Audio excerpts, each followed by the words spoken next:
right, and then our last question, whoa, tips for staying healthy at your desk. So we had a student write in, I want to make some changes in 2017. All I do is sit all day coding or studying. What tips do you have to stay healthy with this kind of job? So we'll go. Well, I can tell you guys, I felt really bad when I was getting ready to go to the first conference, the first AAPC conference, because I was overweight. Hey, coders are generally women that are overweight, and they're usually, I had a person call the other day, and she said, am I too old to be a coder? She goes, I'm going to start a new career. She had a career in the medical field, but she said, you know, I'm 57. And I said, you're like the median age for coders, you know. Coders is a sedentary job, whether you work in a facility or an office or you work remote like the CCO team does. And one of the downsides is that, one, we enjoy what we do usually, so we sit all day, and before you know it, it's been, you know, like 5 hours and you haven't moved. I've done that before. And it is just not healthy for us. So, you know, this time of the year, everybody's always thinking, you know, okay, new year, I'm going to be healthy in the new year. And I found this fabulous article on exercises for the, they call them desk exercises, things that you can do. Now, you can go to the article, and some of them were, you know, things you've already heard of and stuff. The idea, though, is to just actually move.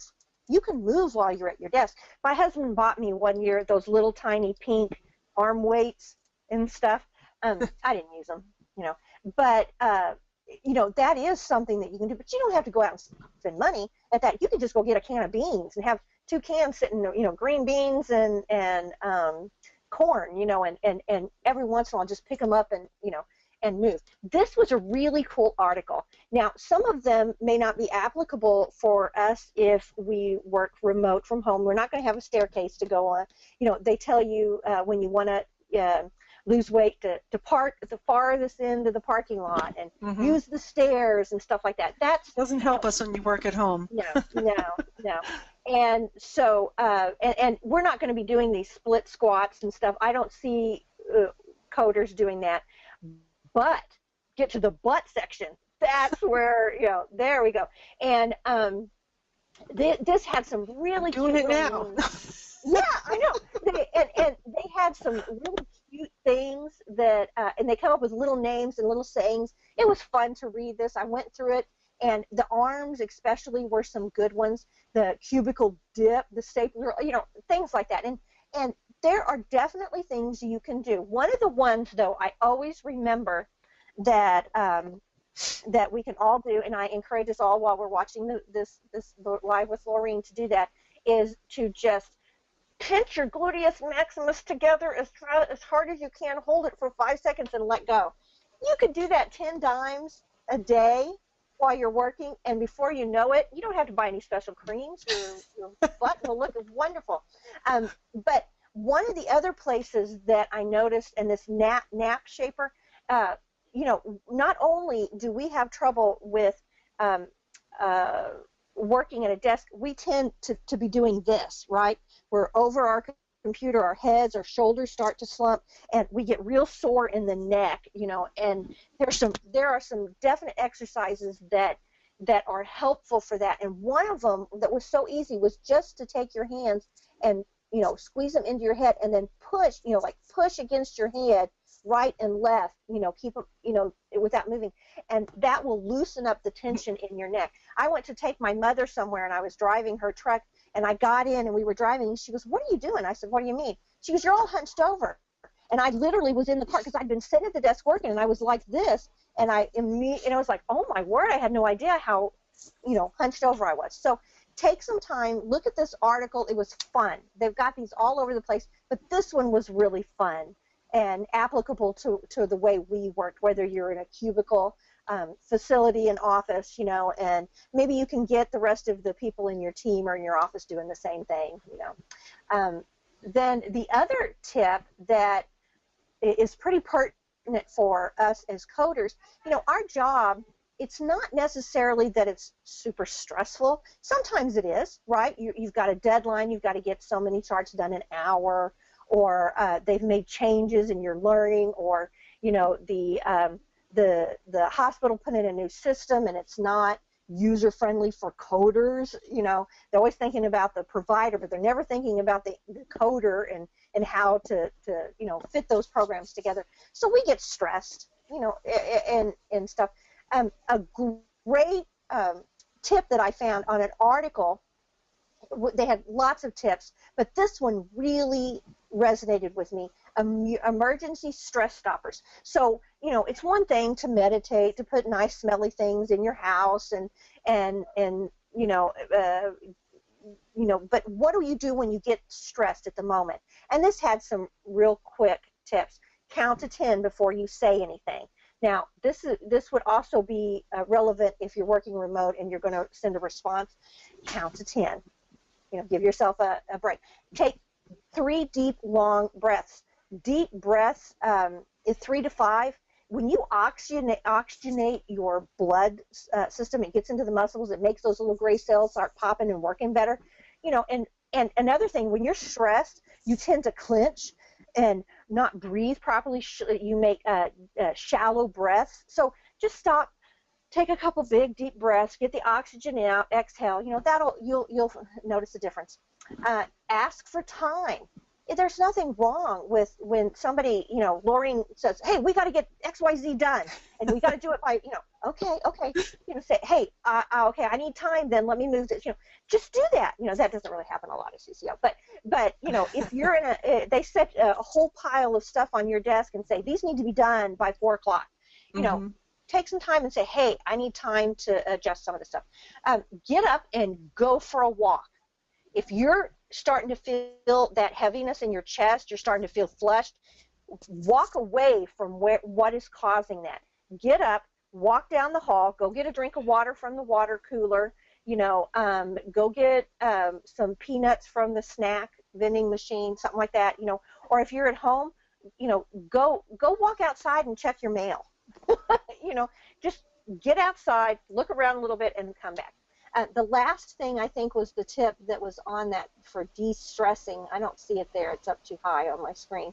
Was don't be afraid to say I'm sorry. If you make a mistake, we all make mistakes. I'm always screwing something up, and there's nothing wrong with saying, hey, I own it. I hate it when people say my bad. To me, I hate that. It makes my skin crawl. But say, I'm sorry, I messed up, I did something wrong. And then it's like a release the weight off your shoulders and stuff. People are forgiving and at work and stuff like that. Own up to when you made a mistake, and don't try to get out of it or give an excuse. I mean, that just makes you look more guilty. Just, you're right, I screwed up, and move on, and you'll have a less stressful life.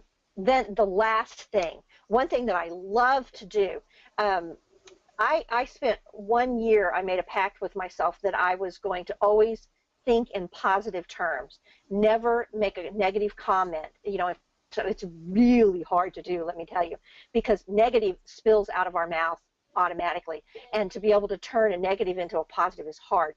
One of the things that you can do is constantly go in and look at positive quotes. Now, this brainy quote is one of my favorite ones to see, and so I pulled out like 3 or 4 of these. And the first one that I put down, I don't know if you guys remember Delta Burke. She was one of the ladies, the Southern lady on the I can't remember the show, but she was always so positive and stuff. But this comment, she actually suffered from depression. I had read some articles about her, and but this one says, and I have to work so hard at talking positively to myself. If I don't, it's just real hard to get through the day, and I'll get really down and just want to cry. My whole body language changes. I get more slumped over, and it's true. So, how they used to say, put the little positive quotes on your bathroom mirror when you're brushing your teeth and say, I'm a good person. People like me. There's nothing wrong with that. But look at some really good positive quotes. This I don't know if you guys remember Joyce Brothers. A strong positive self-image is the best possible preparation for success. Absolutely. The Willard Scott, I thought that was a good one. And there is pages of these, though. But Willard Scott's was really good. Positive feelings come from being honest about yourself, accepting your personality. I'm quirky. And physical characteristics, warts and all, and from belonging to a family that accepts you without question. That's true. That's very important. You may not get that at work, but having that at home is going to. And my all-time favorite one is Scott Hamilton, which I think you guys know who he is. He's the skater. And he had cancer and stuff like that. He was a little guy, and had some challenges in his life. But he said the only disability in life is a bad attitude. And I've watched some inspirational things on YouTube here in the last month with. A couple guys, there was 2 guys and they don't have any arms and legs, and their successes in life, and so again, they are not disabled. It's their attitude that has gotten them to where they're world-known now, world-renowned figures because of their attitude. So again, go to Brainy Quotes or find something like that. If you're starting to feel that you're stressed, put some of those little positive quotes, or just take 5 minutes for a break, get out and go look at them in a day. Come over to the CCO club and say I'm stressed and chat it out with us a little bit. But I did want to dovetail on this, a strong positive self-image. I think too a strong positive belief, because we're talking about preparing for certification exams and on the job, but that preparing for exams, you have to really picture you're going to pass. I can't tell you how many students I talk to, and they're so down on themselves, and they're like, oh, my family doesn't think I'm going to pass, and I've taken all this time away from them, and they put so much pressure on themselves that if you can flip it around and really think positive, like, wow, that all this studying that I did today is going to help me get to that goal. Instead of, like, just flip it, like Alicia said, turn it into a positive thing, and it's practice to be able to do that.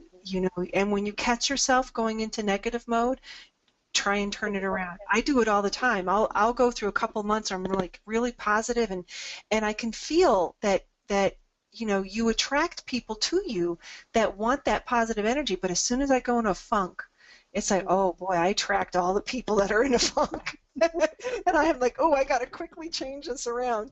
So, but all good advice, and it is a sedentary job, so we do want to get up and move.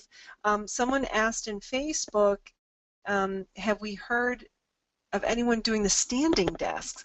I looked into that, and I had to do the okay, Lori, is this going to be something that's a good idea, but you don't execute? Like I did the exercise ball where you sat on it. Boyd made me get rid of it because I'd be on videos bouncing all down. But I think it's a great idea, but they have the one now where you could literally put it on a regular desk and raise it instead of buying the super expensive, $1,000, $2,000 desk. But what I would try doing is try standing up with your laptop or something and see if you really could commit to doing it before spending the money. I did see that one of the exercise lists on that 33 exercises, it said stand up, and so, like, say you're on calls and you have the headset like, Laureen has or something, there's no reason why you can't stand up to take a call. Right. Make yourself stand up once or twice and do some things standing up. You don't have to have your desk necessarily. Don't try to walk away and forget. That would be bad. Right. Take the phone across the room. But then everybody would get some oxygenation in their body because they'd be laughing at you. Oh, and Jen told us that Delta Burke was in Designing Women. That was the name of the show. That's it. Oh, and you know what? Another thing that is good to do when you want to change your attitude is watch a comedy. Go in and watch the Designing Women, or what was the three ladies, Golden Girls, yeah.